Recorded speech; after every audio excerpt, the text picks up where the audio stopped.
Lastminute.com are serious crooks in this scenario as well. Their most recent ad campaign was trying to persuade people. They were hijacking the language of healthy eating and did a series of posters that said get your 5 breaks a year. Yeah, five breaks a year, 5 return flights a year is 5 more than is sustainable in the context of reducing our overall emissions in the UK. They know it's an incredibly irresponsible thing to do, so that's why they've also been a target of Plain Stupid campaign. And mate, we hate Lastminute.com. They simply couldn't care less about how irresponsible their marketing is. Now, they're trying to push carbon offsetting on people. Carbon offsetting is a preposterous red herring. It's basically, it's a modern version of snake oil. It's like you're sick, right? The planet's sick. We've come down with this terrible thing. It's climate change, but you can fix it with our fantastic cure-all, carbon offsetting. Now, there is some merit in the idea that if it's impossible to reduce emissions from one source, you can use that to raise revenue to reduce emissions from another source, right?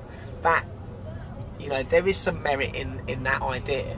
But what we have at the moment is a completely unregulated market where people just invent the emission savings which their schemes make.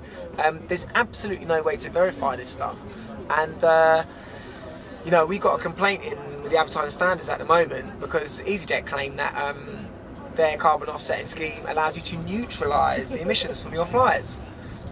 There's no scientific evidence to support a claim like that. I mean, they've got nothing. They've got absolutely nothing. It's completely conjectural at the moment. So, the government say, yes, that's true. At the moment, it's an unregulated market. So that's why we're introducing a standard, that everybody will have to comply to, and then that'll make it okay. But even that, even when we have a regulated market for it, it still doesn't make it okay unless it's in the context of an overall cap. So we can't have these voluntary offsetting. It's nonsense anyway. It would have to be compulsory, and it would have to be within the context of an overall decreasing cap on emissions each year. So there must be a limit on the amount that you can offset, on the amount of your emissions that you can offset. What we're seeing this offsetting sham creeping its way into the climate bill at the moment, and it's recently emerged that up to 70% of the carbon cuts which are laid out in the climate bill, inadequate though they are, up to 70% of those could come from us buying credits from overseas and getting other people to hypothetically reduce their emissions. Most of this is not emissions reductions of emissions that are already taking place. It's not reducing emissions that are already taking place. It's reducing imaginary emissions that would have taken place at some point in the future if it were not for the offsetting scheme. I mean, that's just so spurious that being the central plank of our strategy for reducing our carbon emissions, it makes no sense at all. At present, if the climate bill goes through in the way that it's planned at the moment, up to 70% of the cuts which we make in CO2, the UK nationally, of our national carbon emissions by 2050 will have actually not been made here. They would have been made in other countries. So we won't really have reduced our national emissions at all.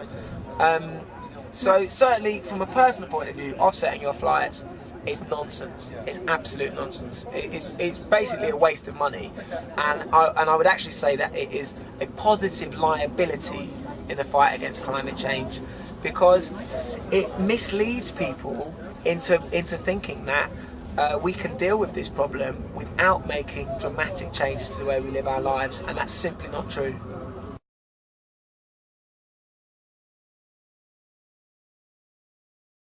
Short-haul flights to be banned, a tax on aviation fuel, and an end to airport expansion.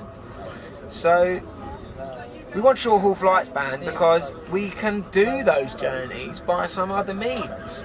that's much less damaging to the environment. What about the decision-making process? Would you say it was all on the government's shoulders, or would you like to see aviation companies doing more?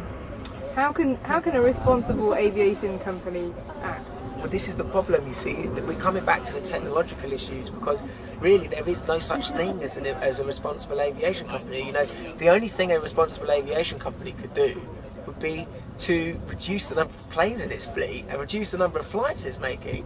I mean, really, you know, efficiency gains are great, and no one's saying they're not. But they're nothing like enough. They're just they're totally inconsistent with the science. So, you know, to be responsible, they'd have to, for a start, stop trying to expand their business. Now, that's responsible ecologically, and in terms of the fate of civilization and all of life on planet Earth. It's not responsible from their shareholders' point of view, because they've stopped making money. So, you know, in some ways, I have a certain sympathy for the people who are stuck in this sector of the economy. But it's true of everybody, of every sector of the economy whose principal business is causing climate change. There really is very little they can do to get out of that situation.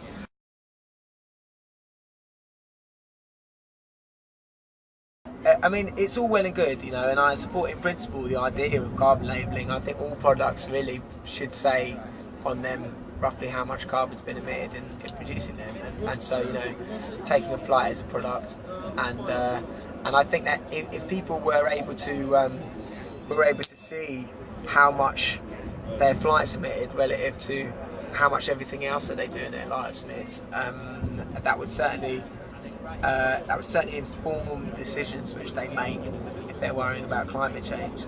But if that's an industry administered scheme, it's worthless, because they're liars.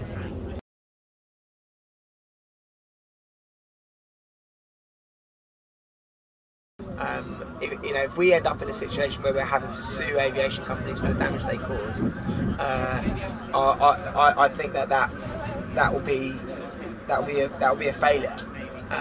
You know, I like to think and hope that in Britain we might be able to do things in a more sensible way than having to resort to litigation to deal with it. You know, I like to think that we can convince our government to act in the best interests of the British people rather than the best interests of its corporate friends. And I do think that it's possible.